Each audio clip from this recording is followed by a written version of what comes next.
Hello বন্ধুরা, তো আজকে আমি আরেকটা রান্না নিয়ে আইলাম পাবদা মাছের কাঁচা তরকারি, মানে কাঁচা মাছ দিয়ে পাবদা মাছের তরকারি। তো কীরকম রান্না করে আমি তোমরা দেখাইলাম, চলো। তো আমি আই গেছি রান্নাঘরে এখন।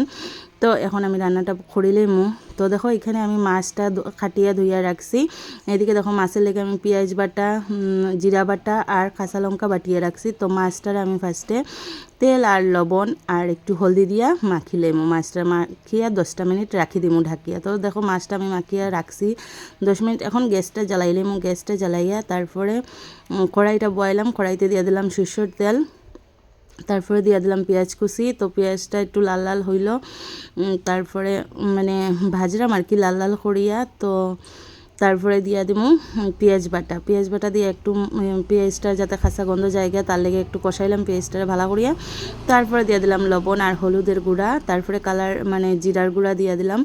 জিরার গুঁড়া দিয়া তারপর মানে জিরা বাটাটা আর কি দিয়া একটু লাল মরিচের গুঁড়া দিয়া কালার ওইবার লেগে আর কি লাল মরিচের গুঁড়াটা দিছি। আর জিরার বাটির মধ্যে যে একটু জিরা লাগানি আসলো এটার মধ্যে একটু জল দিয়া ধুইয়া তো বাটিটা দিলাম তরকারি। তারপরে দিয়ে দিলাম মাছটি দিয়া 10 মিনিট মানে কম আগুনে ঢাকিয়ে রাখবো যাতে মাছটা সিদ্ধ হয়ে যায় তাড়াতাড়ি। তো চলো দেখো আমার মাছটা রান্না হয়ে গেছে। তো এখন আমি মানে মাছটা দেখো কীরকম বলখা উঠে, তার মধ্যে আমি কাঁচা লঙ্কা বাটা দিয়ে নামাইলি তরকারিটা। তো কাঁচা লঙ্কা বাটা লাস্টে দিছে কারণ ভালো গন্ধ হয়। তো দেখো আজকে দুপুরে মেনু ডাল, শীতল চাটনি আর মাছ তরকারি। চলো টাটা।